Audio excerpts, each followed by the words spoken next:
Meu nome é Fabiano Timbó, eu sou um apaixonado pela literatura. Bem-vindos ao canal Diário de Literatura.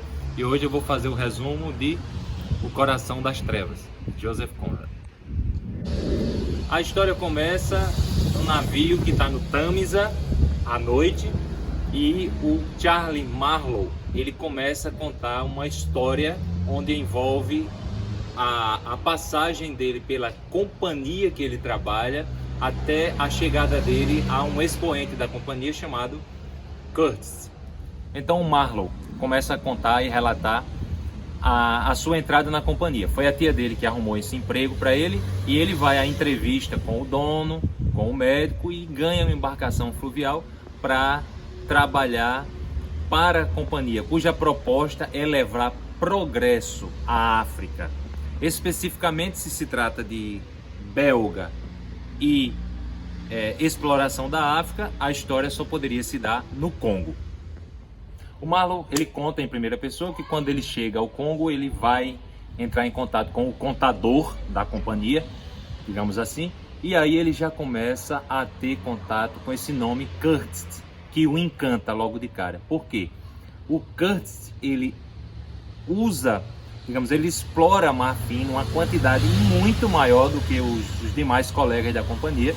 O nome dele é até falado na Europa, e ele não precisa estar se esgoelando, se engalfinhando com os nativos. Ou seja, ele é para a companhia um expoente, e ele é para os nativos como se fosse um deus ou um semideus, uma entidade. E então o Marlowe, ele se apaixona, ele quer ver como é que isso acontece. E ele leva a embarcação com algumas pessoas dentro em direção ao Curtis, porque ele quer, além de levar a correspondência para ele vai checar em loco como é que se faz para ser um grande produtor de marfim, digamos assim, e bem sucedido pelos nativos.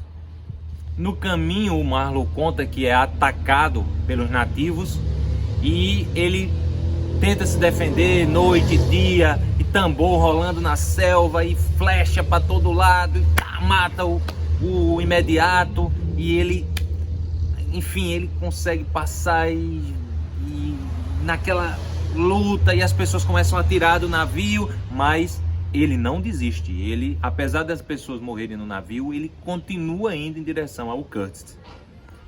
No contato, ou seja, no caminho, ele encontra com um funcionário, digamos assim, do Curtis, que é chamado de Russo. E o Russo, ele então diz que o Curtis está doente, porque no meio da selva há uma possibilidade grande de adoecer, faz febre, e esse Russo, ele cuida do Curtis. Mas ao mesmo tempo ele idolatra, ele se mantém amigo do Curtis pelas palavras do Curtis. Então você vê que o Curtis, no decorrer da história, ele de certa forma ele é endeusado, ele é muito valorizado. Ao passo que ele gera inveja de alguns, ele gera idolatria de outros. Então, ele encontra o Curtis numa cabana, pouco adoentado. Os índios realmente obedecem ao comando do Curtis, mas ele tem que sair dali, ele tem que ser levado para outra condição, porque ele está doente, ele não vai aguentar ali muito tempo. Então, essa conversa, essa descoberta do Marlowe de como se faz para domar, para ter esse contato com os nativos de forma pacífica, ele não consegue ter, porque ele tem que colocar o Curtis na embarcação e levar para outro lugar, para poder ele ser tratado. O Marlowe, ele idolatra o Curtis. Então ele tenta ele se aproximar do Curtis. Ele percebe que só pela voz o Curtis domina o ambiente, ele consegue harmonizar só pela voz. Acontece que quando ele vai tentar fazer a descoberta, o Curtis está num momento de expiação, ou seja, ele está no momento final de vida. O Curtis, nesse momento final de vida, ele consegue fazer uma reflexão sobre tudo que ele faz de forma introspectiva, particular. O Marlowe não tem acesso a essas informações. Ele só tem acesso às duas últimas palavras do Curtis. Ele, naquele momento de reflexão sobre tudo que ele fez, ele termina dizendo: o horror, o horror. E ele morre. E antes dele morrer, o Curtis, ele confia uns documentos, umas cartas, uns papéis para o Marlowe. E o Marlowe, encarregado então desse último pedido, ele volta ao continente e ele se depara com a noiva do Kurtz, que passa um tempão de luto. E ela, naquele momento de paixão, naquela coisa, vai conversar com ele, está esperando o contato dele. E ao encontrar com o Marlowe, ela pergunta: quais foram as últimas palavras do Kurtz? E o Marlowe, ele não tem coragem de enfrentar essa situação e diz: as últimas palavras dele foram o seu nome.